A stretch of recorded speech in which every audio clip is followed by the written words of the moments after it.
Hello friends, how are you?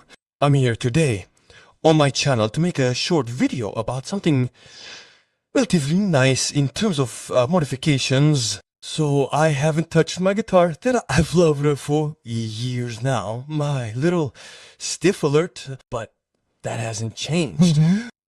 So I had changed the pickup several times. I ended up going back to the original one, as you can see. Apart from a few little aesthetic gadgets that may now seem a bit ridiculous in 280s, well, I still like it. There you have it. It's as it is. What do I want to talk to you about today, friends? Even if you won't necessarily see it right away, this little MMR there. So I modified it not long ago with locking tuners from Guyker. I wanted to test this brand that I've seen circulating on social media left and right for a long time. There you go. And so he sent me two things. They sent me locking tuners, and to be very clear with you and very, very transparent, they also sent me a pair of microphones. I don't know what they're gonna be worth. This will be the occasion for another test video with my trilogy, of course, thanks to which I can quickly switch between plates out to really see what a microphone or a pair of microphones is worth. Anyway, today I'm gonna talk to you about a locking tuner, my friends, and I'm simply gonna do a little voice offer and a little montage of the installation. There you go. There you go. The Grove version tuners weren't bad by any means, but here the fact of putting these tuners there, as you can see, they come with everything you need, the screws and everything. Well, it saves me time. So here, in fact, you can see that the head no longer has any mechanics, and here I present each one by screwing them in, but not tightening them too much so that I can manipulate them and make sure that they are properly aligned. So here, if you have grievous like me, well, the dimensions of the hole are exactly the same. They are all the same height, so I make no distinction. Here you see I align them, and once they are properly aligned, well, there you go, I can screw them in. Now I am a slob, and I am going to make the loggers who are watching my video scream, but I screw directly into the head. There you go. I then align the locking mechanisms. There. I remove the little film that is on the screw of each mechanism, and look how it is done, huh? I unscrew it. There you go. It's a small rod that wedges the string into the machine head so that there's no need for any twists out of tune. Nothing for guitars that don't have a string lock like this one, and this one isn't. And as you can see, there's no time wasted.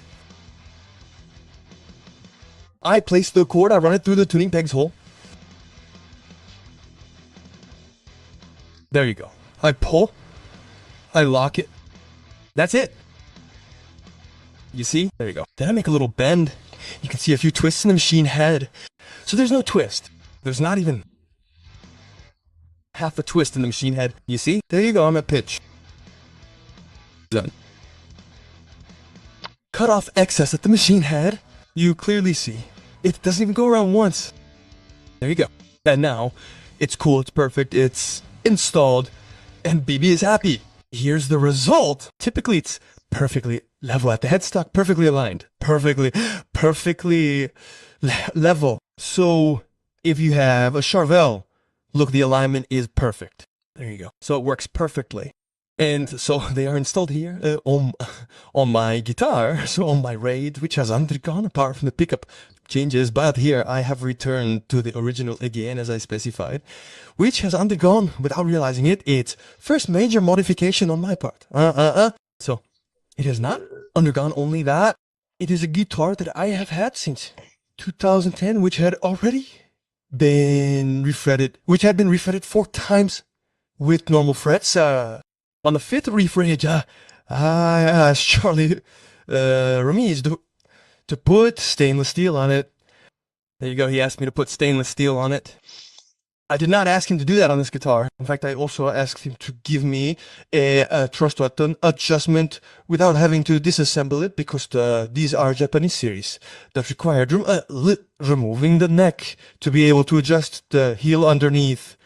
So it was really annoying, let's be honest. And now I absolutely don't need anything anymore. The heel, the truss, right? Sorry, I adjusted here. He put a small brass wheel on it. It's absolutely insane. And since I had disassembled the heel a lot to adjust the guitar, well, the wood was glued behind it, and I asked him to put the brass inserts in the neck so that everything would be well flattened at the neck pocket and the neck joint.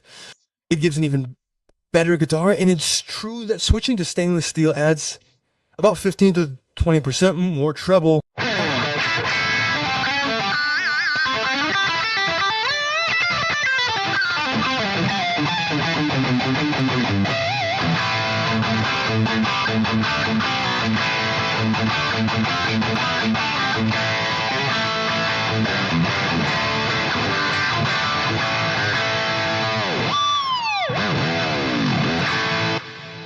The guitar sounds amazing, original DiMarzio tone zone for highs, plus improved lows.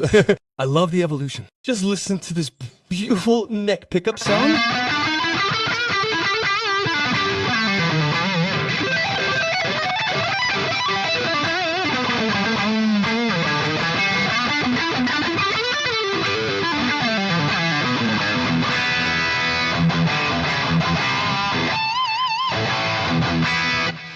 And even though I have great guitars, and I'm a happy sleep now, Espira 2, it's still my favorite guitar. That's it. That's how it is. It's the guitar of my life. And so obviously I'm not going to offend you by testing the sustain. More than that, okay? Because that's something that's going to be credited to the nut. It's the nut in a Floyd guitar. Never forget that it's mainly the nut that holds the tuning of your guitar.